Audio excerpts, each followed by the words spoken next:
全世界最拥挤的10个交通工具，印度火车每天载客人数高达2300万，第1名堪称地球人口迁移，是台北人口数量的3300倍。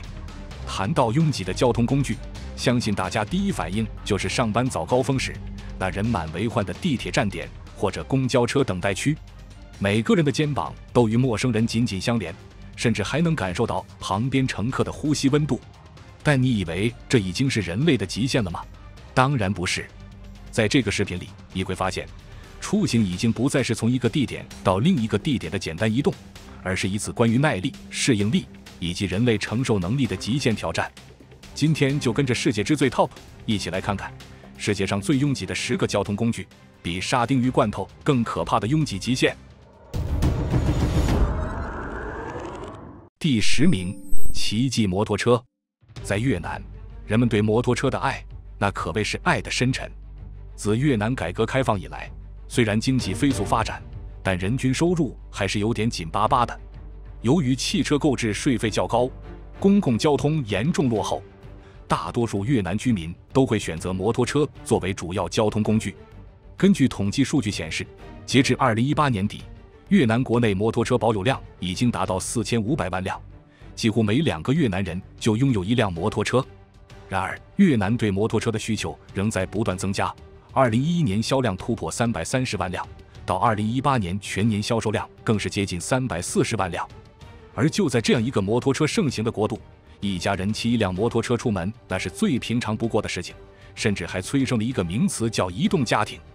但当你的家庭成员数量达到了10个，这事情的走向就开始变得离奇。试想一下，10个人全都挤在一辆摩托车上，这画面简直是电影里才有的桥段，在现实生活中却确切地发生了。你能看到这辆摩托车两侧还巧妙地加装了扩展座位，刚好能容纳3个孩子。而这些扩展部分似乎是用临时材料制成的，刚好够孩子们安全坐下。看着这辆拥挤的摩托车，你真的会忍不住担心这个家庭的安全。你甚至能看到摩托车在这惊人的重量下已经开始微微倾斜，每一个转弯或路面的颠簸都叫人看得心惊胆战。虽然这样的情况看起来有些危险，但有时人们似乎别无选择。可以说，这辆奇迹摩托车不仅是一种交通工具，它更是对生活适应能力的一种展示，证明了越南人民在有限资源下的创造性和韧性。第9名，最拥挤的的士。聊到世界上最拥挤的的士，那就必须要说说多米尼加共和国的边境发现。那次，边境警卫拦下了一辆装满人的小汽车，可车门打开的一瞬，真是让人大开眼界。这辆5座汽车里面竟然装下了整整18个扭曲着身体的人。你甚至能清晰地看到，这辆轿车已经被挤得车顶都变形了，轮胎看起来随时都要爆炸。这些隐藏式移民为了追求更好的生活，舒适显然已经不在考虑之列。当所有的乘客都出来后，边境警卫们都惊呆了，完全不敢相信这么多人竟然能挤进这么小的空间里。然而就是这么不可思议的一件事情，在吉尼斯纪录官方，还真的有人一直把它当成是一项成就在挑战。据说当时一群啦啦队员决定全员挤进一辆小型迷你汽车里，以此打破世界纪录。看一眼这些穿着紧身衣和鲜艳衬衫的啦啦队员，一个接一个地挤进车里，简直就像看到了最性感的俄罗斯方块游戏。这时候如果你在那辆车里，也许你会祈祷你的队友们最好没吃什么重口味的东西，也没吃什么豆类或碳水化合物。不论如何，最后他们都毫发无损地从车里出来了，成功打破吉尼斯最多人数轿车的世界纪录，装载数量达到了惊人的20个，这也让他们的父母感到无比骄傲。第8名，最拥挤的拖拉机。这是来自巴基斯坦的一位乡村农民的故事。每天清晨，他都要开始一段特别的旅程，把他珍贵的农作物运往市场。他拥有一辆小拖拉机，虽然不大，但却是他最信任的伙伴。这本来没什么好稀奇的，可重点是他每天需要运输的是一堆比拖拉机还要重9倍的农作物，这种工作强度堪比现代社畜。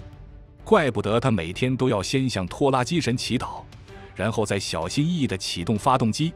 但由于要运载的货物实在太重了，你都完全不能想象，在他驾驶时，拖拉机的前轮会愣是被压得失去平衡，就像小狗在讨零食一样，把前腿抬了起来。但显然，这位农民对于这样的场景已经见怪不怪了。只见他手法纯熟地调节着油门，让前轮重新落回地面，一路上维持着微妙的平衡，小心翼翼地驾驶着满载农作物的拖拉机，沿着土路前往城市。除了拥有高超的驾驶技术，显然他对这条土路的路况也是了如指掌。一路上，他用专业的眼光成功避开了所有坑洼以及任何不平坦的地形，以免打乱农作物的堆叠。1公里又1公里，他全神贯注地保持着货物的稳定。在接近市场时，其他司机都会很有默契地给他留出足够宽敞的空间。他们看着那摇摇欲坠的巨大货物在小拖拉机后面晃悠，脸上既有惊讶，也有些许担忧。但他们并不知道，这不过是这位农民普通而平凡的一天而已。而对于这位农民本人来说，他一直为自己能够仅凭一辆小拖拉机以及他独创的堆叠技巧，单次把如此大量的农作物运到市场而感到无比自豪。他的故事反映了发展中国家农民的智慧和创造力。虽然没有先进技术的加持，但他们依靠世代相传的知识和技巧，仍旧撑起了属于自己的一片天。第7名，最拥挤小客车。如果没有这些影像材料，我想你永远想象不到一辆小客车的装载潜力到底有多大。在南非，超载已经是一件司空见惯的事情。比如，这是2009年7月在南非拍下的一幕，这辆被交警拦下的小客车简直是超载的离谱。然而，这不过是南非日常路况里其中一个常见的场景而已。如果真要说到最拥挤，那还得说2009年那个开普敦司机的创举。要知道，他的记录时至今日依然无人能破。那年6月份的时候，他竟然把112个乘客挤进了一辆原本只能坐26人的小型面包车里。交警数了数，车里一共有105个孩子和8个大人。望着这数不到头的小人一个接一个从车里爬出来，真让人目瞪口呆。后来经过交警的细细盘问，才知道学校本来答应了孩子们要去进行一个外出活动，可结果学校没能安排安全的交通工具，于是社会服务部门才不能不出此下策。是的，没错，这是校方的官方安排。这从我们的角度看来，确实让人有点匪夷所思。但在南非，小型客车行业可是公共交通中的重要一环，工人上班，小孩上学，大概60%的乘客都得靠他们出行。与此对应的，每天大约有13万辆这样的车行走在南非的道路上，而且实际数量可能还要更多。它们的性质其实跟网约车有点像，但它们几乎不受什么监管。这些车的驾驶方式往往疯狂无比，事故频发。于是，这也让南非的道路成为了世界上最危险的道路之一。据统计，每年大约有1万人在交通事故中意外离世，而其中很大一部分跟小型客车有关。南非汽车协会的研究显示，每年大约有7万起小型客车事故，事故率足足是其他乘客车辆的2倍。这个故事不仅仅让人感到震惊，同时也在提醒我们在便利和安全之间需要找到一个平衡点。毕竟，生命安全永远是最重要的。第6名，过载的小船。接下来，让我们换一种心情，聊一下这几艘神秘的过载小船。它的严重装载跟技术和资金都没有关系，看起来就像一场神秘的仪式，又或者是一场如何将船压垮的极限比赛。故事源于网上疯传的一个视频，视频里一群人像参加聚会一样，挤上了一艘明显不太可能承载这么多人的船。从这船的外观以及附近的标识，我们无法得知这艘船的目的地，也没人知道为啥要装这么多人。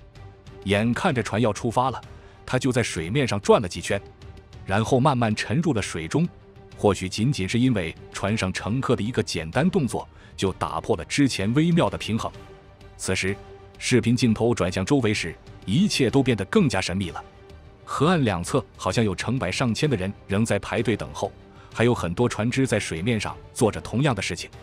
这不禁让人十分好奇，这到底是什么情况？遗憾的是，这段5分42秒的视频最终还是留下了一个谜。但幸运的是，这场活动中并没有造成任何的人员受伤，同时也让我们看到了一艘日常装载20-30人的小船是如何提升数十倍的载客能力。而这一艘艘拥挤到沉没的小船，也像我们生命中的许多精彩瞬间一样，达到了我们的能力极限以后，留下的只是无尽的猜想。第5名，最拥挤公交车。和大家认知的公交车不同，非洲商业运营的公交车主要用的是面包车。比如在刚果，运营商会把面包车统一涂成黄色，按固定路线、固定时间运营。但与我们常见公交车不同的地方在于，非洲公交车可以随时招手就停，想上就上，想下就下，去哪儿都不是问题。虽然听上去还不错，但这些面包车超载的情况可是相当严重。来过非洲的朋友们都对这车顶上堆满货物、车门半挂着售票员的场景印象深刻。在非洲，一辆面包车的标准配置就是车顶放杂物，车内有一个司机负责驾驶车辆，车门处半挂的是售票员，负责收钱和招揽乘客。每到一处目的地，售票员会喊出站名，提醒乘客下车。拉人的时候，车内空间虽然有限，但来到车外，那可真是无极限了，只要能挂就能拉。由此，车票还愣是分出了一种名叫挂票的类型。你看那车尾悬挂的，买的正是打折优惠的全挂票。所以，如你所见，在非洲超载就是家常便饭，但这不代表它不违规。没错，在非洲超载也是违规的。可是说到监管嘛，那就是另一码事了。因为经济条件有限，交警们的口袋也不太宽裕，所以很多时候司机只要慢慢开过去，递个小费，问题就妙解了。别看这种情况在安全性和舒适性上有大问题，但面包车对于非洲的物流真的立下了汗马功劳。尤其是考虑到非洲铁路运输不太发达，气候和地形又限制了内河航运，人和货物的流动就更依赖公路运输了。所以下次你看到非洲的这些小型客车或面包车的时候，别只是惊讶他们怎么能装下那么多人和货物，更要佩服他们在这样的条件下还能勉强让交通运转起来。第4名，孟加拉的超载客船。孟加拉国作为一个宗教国家，在每年朝圣节期间，都会有千百万的穆斯林信众从全国和世界各地如潮水般前往打卡。等到朝圣节结束后，人流又像潮水般退去。于是每次在朝圣节的前夕，孟加拉国的客船都会被挤得水泄不通，每个可用的空间里都是人头攒动。而为了让客船的能力发挥到极限，客船只会先在岸边装载一定数量的坐票乘客，然后出发前往目的地。在行进的路上，会不断的有小船将站票乘客接送到船上，直到客船达到了装载的极限，也就是船沿几乎与水面平齐。这种情况下，一艘正常装载300-400人的4层客船，竟然可能达到3500人以上的装载数量，将这种交通工具的运输性能发挥到了极致。但不管怎么说，这种超载的情况绝对是安全隐患。就在2022年，孟加拉就发生了一艘超载客船的翻船事故，造成了至少61人意外离世，还有数十人下落不明。这是孟加拉国近年来最为严重的意外之一。要知道，这艘小船原本只打算承载大约90名乘客，其中有50人是去参加宗教庆典的朝圣者，但经查证，最后船上的人数竟是允许搭载上限的3倍。一开始船夫还尝试让一些人下船，但根本没人听，最后才导致了这样的悲剧。第3名，最繁忙机场。亚特兰大国际机场位于亚特兰大市中心以南11公里处，占地面积达到1902公顷，有着5条平行跑道。这里是达美航空的大本营，每天有超过1000个航班起降，飞往225个国内外的目的地。自1998年以来，亚特兰大机场一直是全球客流量最多的机场。到了2019年，这个数字更是突破了1.1亿人次。原本这里只有4条跑道，但因为客流量实在太大，2001年开始建造第5条跑道，花了5年时间，耗资12.8亿美元，终于在2006年建成了。这条跑道长2700米，有了它，亚特兰大机场成为了全球少有的能同时进行3重着陆的机场之一。除此之外，还新建了一座121米高的控制塔，成为美国最高的塔楼。亚特兰大机场之所以如此繁忙，和亚特兰大市自身也有很大关系。亚特兰大是美国富豪聚集地，很多千万美元富豪都住在这里，也是理想的创业城市。除此之外，这里大量的景点每年都会吸引大量的旅客前来游玩，比如百年奥林匹克公园、儿童博物馆、水族馆和可口可乐世界都集中在市中心。除此以外，以亚特兰大机场为中心的2小时交通圈内，包括了全美近80%的人口，地理位置真是绝了。就连世界上最大的航空公司枢纽达美航空都选址在这里，这地理战略位置的优势可见一斑。第2名，最拥挤地铁。被称为世界上最拥挤地铁站之一的日本新宿站，位于东京都新宿区。在2011年的时候，新宿站竟创下了日均上下车326万人次的吉尼斯世界纪录，每日人流量之庞大，实在令人啧舌。不过其实最开始的时候，新宿站就是个极其普通的站点。那时候的新宿还是个郊区，车站也只有1、2趟车，基本没有什么人。但随着新宿区的发展，新宿站也随之改造。重新规划后的新宿站周边全是学校，还连着各种商圈。普通地铁站大概也就4到5个出口，可现在的新宿站，光是出口就有超过200个。面对如此复杂的地铁站，当地人尚且能够勉强在新宿站找到方向，但对于那些第一次来访的旅客来说，这里简直就像个迷宫，一不小心就能开启地铁站一日游。然而对当地人来说，拥有这样繁忙的车站并不是什么好事。毕竟在普通的地铁站，到站出站就到达目的地了。可因为新宿站实在太大了，下车之后还得绕半天才能抵达出口，这也就变相降低了通勤效率。所以如果有的选择的话，当地人面对这个车站都是能避则避，不然再加上那水泄不通的人流，上班迟到那可是分分钟的事情呀。第1名，最拥挤火车。印度的火车长期以来都以拥挤出名，甚至已经成了这个国家的一大特色。人们经常说，在印度没坐过火车，都说不上完成了一次真正的印度之旅。试想一下，在这里，每天的火车乘客人数可以达到惊人的2400万，一年总计高达87亿，堪称地球人口大迁移，而这数字也达到了台北人口总数的3300倍之多。所以对于前往印度旅游的朋友来说，坐火车简直就是必备体验。显然，话都说到这个份上了，印度的火车定然不普通。在印度，乘火车主打的就是一种完全的自由，比如每个人都可以随心所欲地选择坐在车内还是车外。毕竟车厢里面是超级拥挤，不仅座位、行李架、连廊、连厕所都挤满了人。本来只有3个人坐的位置，通常会挤上5、6个人。于是有的乘客就决定直接挂在车门上，起码可以透透气。实际上不仅门上，你甚至可以选择坐到火车顶上，但那里也是一位难求，还是得先到先得。印度的火车文化还有一个很神奇的地方，就是不管车厢里有没有座位或者床铺，印度人总能找到歇息和睡觉的地方。